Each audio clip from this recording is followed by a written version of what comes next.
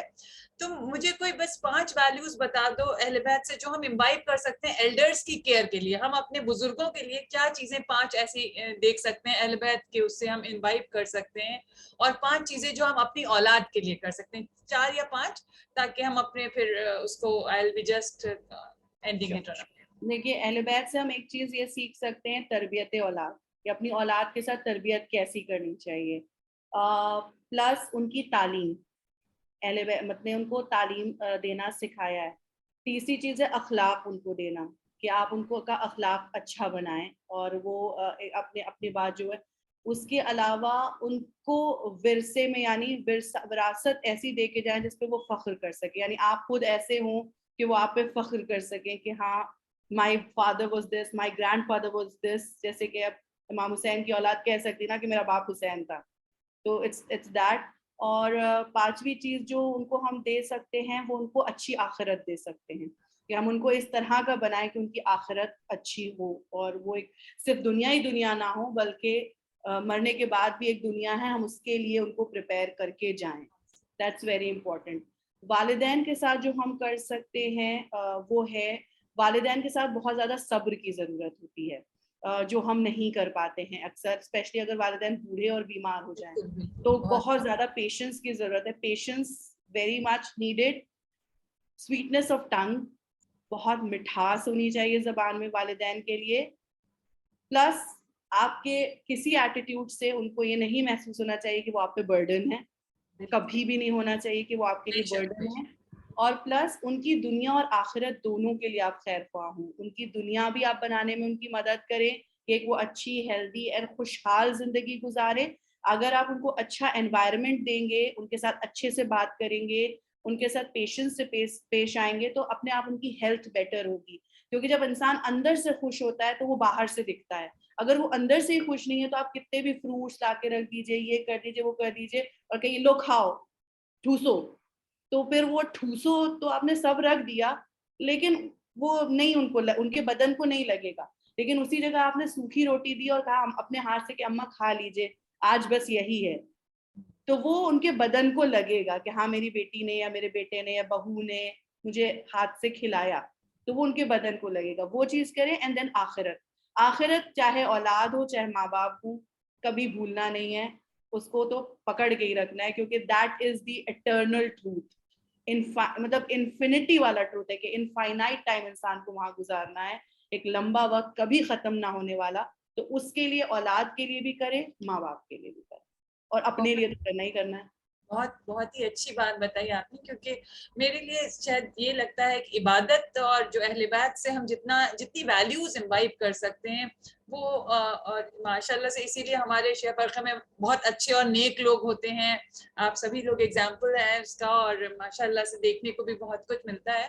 تو یہ ایکچولی, اور یہ ضروری یہ ہے کہ ہر بات میں, چاہے آپ کی اولاد ہو, چاہے آپ کے ماں باپ ہوں, چاہے آپ کے دوست ہوں, آپ جھک کے رہیں, مطلب پرائڈ میں نہ آئیں کسی بھی, چاہے آپ کے کسی کی خدمت کر رہے ہیں, چاہے اپنے بچوں کے ساتھ ہیں تو, اور ان کو بھی دوسروں سے محبت کرنا اور خدمت کا ایک وہ ضرور جذبہ رکھیں. تو میرے خیال سے ہم بہت سی باتیں کر سکتے تھے, مگر ابھی ماشاءاللہ 10 بجنے والے ہیں اور زیادہ تر لوگوں کے چھوٹے بچے ہوں گے اور اسکول بھی بھیجنا ہوگا صبح.